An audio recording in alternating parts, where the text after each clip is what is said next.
첫 번째 뉴스 가보죠. 자, 20대 여성 실종 6주째입니다.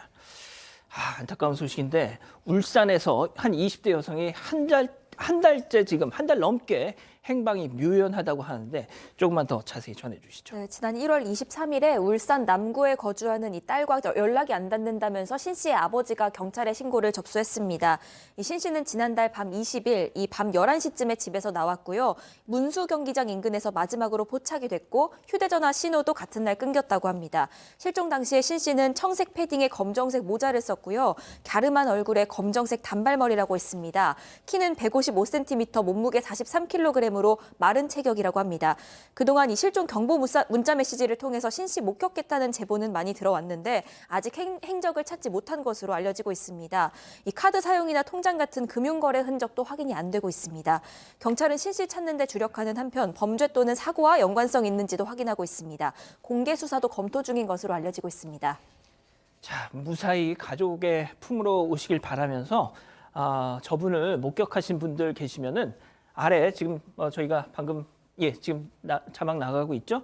저 번호로 꼭 좀 제발 이 장난 전화는 마시고요. 꼭 좀 제보 전화 부탁 좀 드리겠습니다. 자, 두 번째 뉴스도 이어가 보죠. 빈 그릇만 남기고 후다닥. 자, 대한민국에서 먹튀가 사라지는 그날까지. 자, 영상 보시죠. 자, 호프집 중년 남녀 입장. 자, 안쪽 자리를 안내받는데요. 여기도 자리 있는 것 같은데 하듯 출입구 쪽 테이블을 저렇게 훌쩍 보죠. 하지만 결국 안쪽에 앉았습니다. 자, 소주와 생맥주, 꼬치 안주까지 시켰어요. 냠냠 이제 먹을 차례죠. 먹고 있겠죠. 자, 그런데 갑자기 밖으로 나가는 남성. 화장실 가는 거겠죠. 그렇죠. 자, 그런데 10분 뒤 여성도 벌떡 주방을 슬쩍 보고는 자기야 같이 가 하면서 나갑니다. 자, 저희에게 제보해 주시는 사장님들 마음 똑같습니다. 다른 피해자가 없었으면 좋겠다는 거죠. 하지만 얼굴을 가릴 수밖에 없으니 이게 무슨 효과가 있나 싶기도 하고 말이죠. 저게 이제 지난 1월에 인천의 한 호프집에서 일어난 일이고요. 보신 것처럼 꽃이랑 술 같은 것을 한 2만 5천 원 가량 시켰다고 합니다. 좀 지긋해 보이는 중장년 남녀 사이도 좋아 보이는데 다정하게 들어와서 그렇게 드시고 나서 남자 손님 먼저 나가고 10분 뒤에 여자 손님이 나가서 저렇게 다정하게 도망을 가신 겁니다. 경찰에 신고했는데 잡지는 못했다라고 하는데요. 이런 소식 언제까지 저희 전해드려야 되는 거예요. 답답합니다, 진짜. 그러니까 말입니다. 자, 또 다른 영상 이어서 보시죠. 자, 오른쪽 구석 주목. 한 남성 저렇게 자리를 잡더니 이모 여기 설렁탕 한 그릇. 자, 잠시 후 저렇게 직원이 갖다 주고 후루룩 짭짭. 아이 시원하다 하면서 드시고 있죠. 자, 다 드셨는지 주변 쓱. 자, 겉옷 들고 이때다 하면서 밖으로 쉥. 자, 교수님. 이것저것 막 먹고 먹튀한 사람보다 설렁탕 한 그릇 먹튀한 인간이 더 나빠 보이는 이유는 왜일까요? 교수님. 그거 얼마나 한다고? 글쎄요. 저게 9,000원짜리라고 합니다. 지금 이제 보게 되면 저게 24일 오후 12시 35분에 대전 둔산동에 위치한 갈비탕 전문점에서 발생된 사건인데요. 한 남성이 이제 9,000원짜리 곰탕 한 그릇 시켜 먹고 직원들이 상당히 점심시간이 바쁘죠. 그래서 수시로 이제 주방 홀 왔다 갔다 하면서 계산 서빙을 하는 그 과정에서 계산대가 비어 있는 것을 틈타서 저렇게 본인이 빠져나갔는데요. 몇 년 전만 하더라도 이런 뉴스는 별로 없었는데 최근에 이게 많이 나오는 게 이것을 우리가 좀 안 했으면 좋겠다라고 해서 이게 방영을 하는데 그걸 보고 자기도 따라해서 그런 것인지 이 세상에 이 공짜 점심이 없다라고 하는 그런 얘기를 아마 들어봤을 텐데 아마 이제 평생 저러고 살면 그 정신 상태 문제죠. 그래서 지금 이게 비단 9,000원짜리 한 그릇의 문제이긴 하지만은 결코 공짜 점심이 없을 거라고 봅니다. 그렇습니다. 자, 세 번째 뉴스 이어갑니다. KTX 직원의 어긋난 팬심입니다. 자, 코레일 직원이 그룹 BTS의 멤버 RMC의 개인정보를 무단 열람한 사실이 뒤늦게 밝혀졌죠. 정말 소름 끼치는 사건이었는데 자, 왜 그랬답니까 도대체? 네, 팬으로서 호기심에 개인정보를 조회했다 이렇게 밝혔다고 합니다. 이 그룹 방탄소년단의 멤버죠. RMC의 개인정보를 코레일 직원이 무단 열람한 사실이 적발이 됐는데요. 이 해당 직원은 승차권 예약 그리고 발매 이런 시스템 개발 부서에 있다고 합니다. 그래서 고객 정보에 접근할 수 있는 권한이 있는 건데 이거를 업무 외 목적으로 사용을 한 거죠. 3년 동안 18번에 걸쳐서 RMC의 승차권 정보, 주소 그리고 휴대전화 번호 등을 열람한 걸로 나타났고요. 아이고야. 이 사실을 본인이 동료 직원한테 직접 자랑하면서 알려지게 됐습니다. 이 예약 내역 확인해서 직접 얼굴 보고 왔다 이런 얘기를 한 겁니다. 이걸 내부 제보를 받으면서 뒤늦게 감사해서 밝혀지게 된 거고요. 이 해당 직원은 앞서 말씀드렸다시피 팬으로서 호기심에 조회했다 이렇게 밝혔습니다. 이를 두고 BTS의 RMC도요 개인 SNS에 관련 보도를 캡처해서 올렸습니다. 이 별다른 말 없이 이모티콘으로 심경을 대신했습니다. 아, 그러니까 이제 RMC가 언제 열차를 타는지 딱 알고 와가지고 미리 가가지고 어머 알렘이다 하고 봤다는 거 아니에요 지금? 그렇죠. 이거 책임을 물어야 하지 않겠습니까? 그렇죠. 개인정보보호법 위반의 소지가 지금 있어 보이고요. 지금 일단은 이 코레일 측에서는 일단 징계 절차를 개시 중입니다. 또 직위 해제도 했고요. 근데 이 사람 이거 말고도 예전에 TV 프로그램에 출연했던 이 KTX 코레일 남성 직원도 검색을 해본 바가 있다고 합니다. 아이고. 한두 번이 아니에요. 계속 반복해서 지금 하는 모양새고요. 이제 필요한 조치를 이제 취하기 위해서 만약에 이제 검색을 한다면 팝업창 만들어 가지고 왜 검색하는지, 공문지 이것을 한다고 지금 코레일에서 밝히고는 있는데 이제 문제는 앞으로 또 이럴 가능성도 있는 거고요. 또 이제 이 해당 직원이 이 정보를 밖으로 시킨 건지는 이 부분은 확인이 안 되고 있다고 합니다. 알겠습니다. 자, 네 번째 뉴스 또 이어갈게요. 대만에서 나라 망신, 하하, 대만의 한 가게에서 벌어진 일 영상으로 만나보시죠. 자, 아이스크림 코너, 저 남성 주목해 주세요. 공용 숟가락으로 아이스크림 퍼 올리더니 콘에 덜어서 한 입 먹고요. 자, 한 입 먹고 다시 퍼서 계속 탑을 쌓고 있는데 왜 이렇게 안 떨어져? 결국 공용 숟가락을 그냥 입으로 집어넣었어요. 그걸 또 얹어놔 또. 나 진짜 어쩌면 좋니 진짜. 양 변호사님, 그런데 말이죠. 저 손님 있잖아요. 31가지 그런 데서 퍼프는 숟가락을 그냥 네, 자기 맞아요. 입에다 넣은 거예요. 근데 더 참 괴로운 건 좀 괴롭다고 할게요.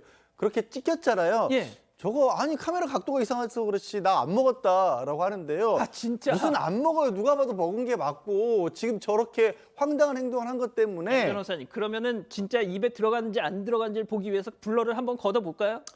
저도 그랬으면 좋겠네요, 진짜. 이게 그래서 저 아이스크림 6통을 다 폐기라고요. 저 식당 쪽에서는 다른 손님들에게 사과까지 했답니다. 저기 셀프 코너라서 각자 이렇게 떠서 먹는 그런 식당이었는데 정말 저 믿어지지 않는 건 저기가 대만의 한 식당인데 한국인 단체 관광 온 손님 중에 한 분이었던 거예요. 저 이거 정말 괴롭습니다. 얘기하면서도. 그래서 사과를 해도 좋겠는데 뭐 테이블 의자까지 다 엉망으로 만들어 놓고 그 단체 손님들 사과는커녕 아니 식당에서 자꾸 이상한 소리 한다고 그러고 화만 내고 갔답니다. 알겠습니다. 자, 5번째 뉴스 이어가죠.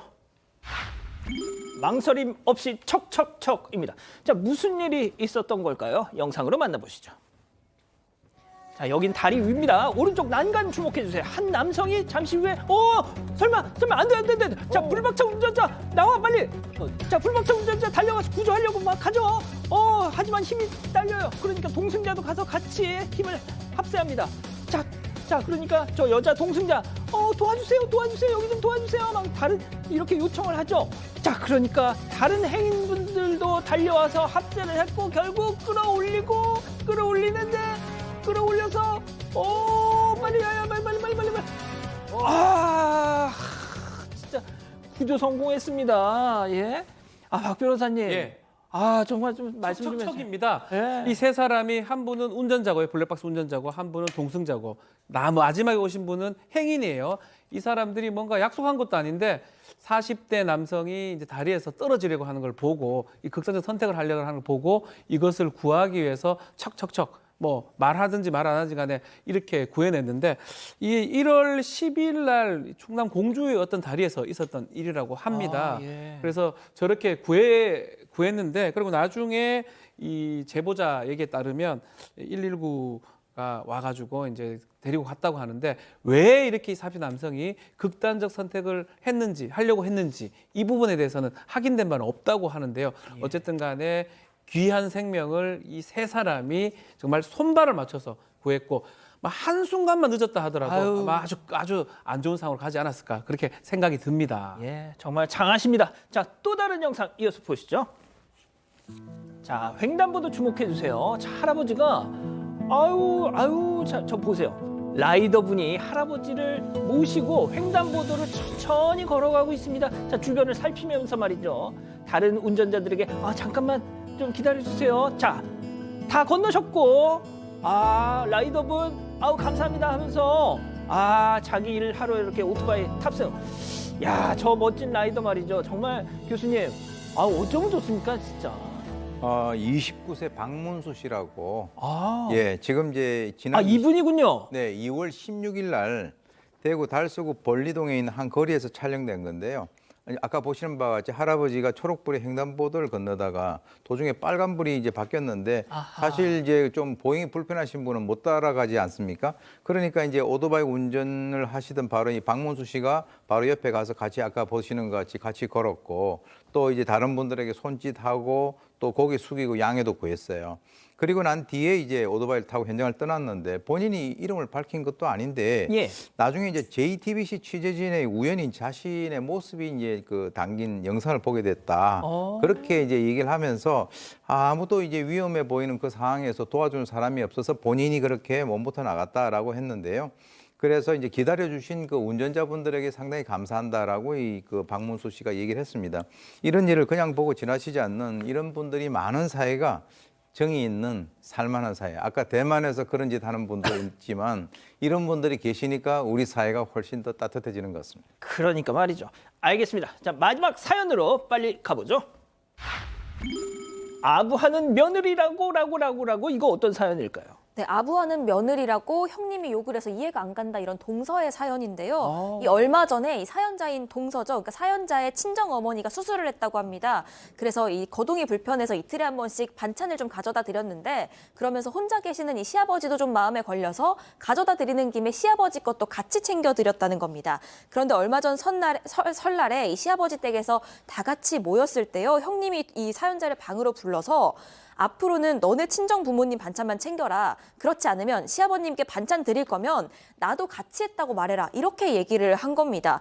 형님의 논리는요. 본인은 집도 멀고 맞벌이를 하기 때문에 반찬 만들 시간이 더더욱 없는데 당신이 이러면 내가 부담스럽지 않냐 이런 논리였다고 합니다. 이것 때문에 사연자가 말문이 막혀서 그대로 반찬통만 챙겨서 밖으로 나왔는데 또 마침 시아버지가 그걸 보면서 반찬 잘 먹었다고 한마디를 하신 겁니다. 그래서 울컥해서 이 사연자가요. 형님이 앞으로는 저희 부모님 반찬만 챙기라고 하네요. 이번이 마지막이 될 것 같아서 아쉬워요. 이렇게 얘기를 했다는 거예요. 이걸 듣고 형님이 기가 차다면서 밖으로 나가버렸고 분위기가 싸해졌는데 이 형님의 요구가 이상한 건지 아니면 동서인 사연자의 태도가 문제가 되는 건지 고민이라고 합니다. 그렇군요. 알겠습니다. 자, 기다리셨던 부처 핸즈업 타임. 우리 가족 여러분들도 채팅창에 OX로 함께 참여해 보시죠. 먼저 형님입니다. 이봐 동서. 아니 내가 한 살 많으니까 말 편하게 할게. 야 이자야 너 혹시 학교 다닐 때 여우란 소리 안 들었니? 어쩜 시댁일에는 팀플레이를 해야지. 어디서 너 혼자 튀어 보이려고 왜 비교당할 일을 만들고 난리야 너? 동그라미. 예, 박 변호사님 좋습니다. 자 다음은 동서. 어머 형님 아니지 대학은 제가 선배니까 저도 그냥 편하게 얘기할게요. 다혜 씨 이런 것까지 내가 다혜 씨 눈치를 봐야 돼요? 그럼 다혜 씨도 아버님한테 반찬해서 날라. 간다는 일을 왜 이렇게 어렵게 만들어 X. 이야 알겠습니다. 자 그럼 교수님 말씀부터 들어볼게요. 글쎄 원래 동서 간의 저런 그 경쟁 심리 같은 것은 있을 수가 있는 일입니다. 그런데 이제 나이가 어느 정도 차이 나는지는 모르겠지만 일단 제가 봤을 때는 뭐 좌우간 그 아부를 한다라고 하는 그 얘기가 상당히 좀 모욕적으로 들릴 수 있었을 것 같고요. 그리고 이제 뭐 사실 아니 반찬 드리면서 나도 같이 했다 이 얘기는 좀 약간 아닌 것 같고요. 그리고 이제 뭐 집이 멀다 이런 여러 가지 것들 이유를 대고 있는데 형편이 안 되면 꼭 반찬을 안 해드려도 돼요.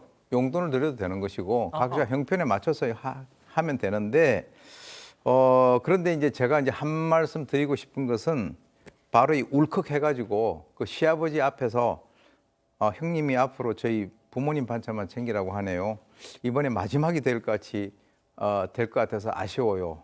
뭐 이렇게 얘기를 한 것은 아마 이제 그 대놓고 뒤통수를 친 것 같습니다. 그래서 이렇게 되게 되면 앞으로 평생 이 두 사람 사이는 복구가 될 수 없는 그런 사이가 될 것 같은데 제가 볼 때는 뭐 이 형님이라고 하는 그 동서 위에 있는 사람이 불러서 그렇게 얘기를 갖다 하지 말고 그냥 본인도 이렇게 가서 가끔씩 이렇게 찾아뵙고 아니면은 뭐 반찬이 안 되면 용돈이라도 요즘에는 또 이 송금도 되잖아요. 네. 그렇게 여러 가지 자기 그 상황에 맞도록 했으면 됐을 텐데 좀 약간 일이 좀 어그러진 것 같습니다. 네.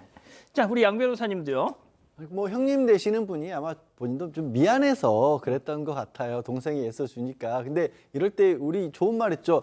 말 한마디로 천냥빚 갚는다고. 아하. 거기서 내가 정말 못해드리는데 동생이 그렇게 해줘서 너무 고마워. 그리고 시아버지한테도 오히려 저는 힘든데 동생이 이렇게 해서 좋으시겠어요 아버님. 그러면 괜히 그냥 양쪽 다 사는 거거든요 사실은. 그리고 동생도 고마워하고 자기는 반찬 안 해주면서도 말로도 훨씬 생태낼 수 있는 그렇게 살릴 수 있는 거를 왜 이렇게 죽이셨을까 안타깝네요. 그러니까 시아버님이 역시 큰애가 막 또 이러실 수도 그럴 있고. 있거든요. 다 좋잖아요 그러면. 그러니까요.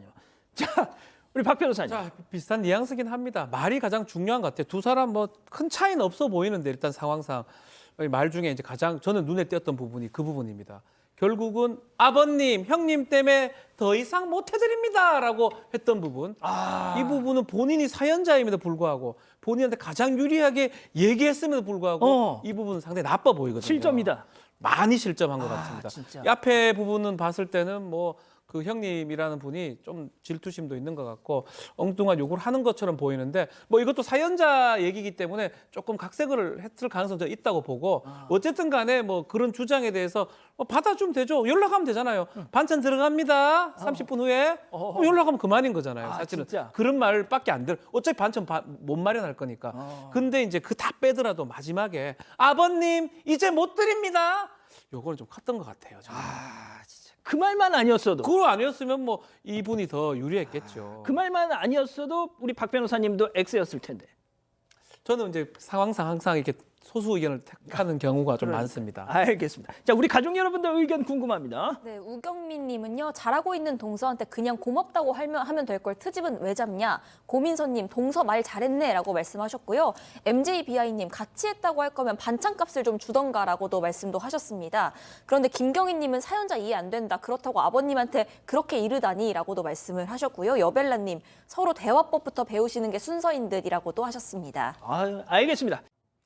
아직 안 끝났습니다. 이거 눌러주세요.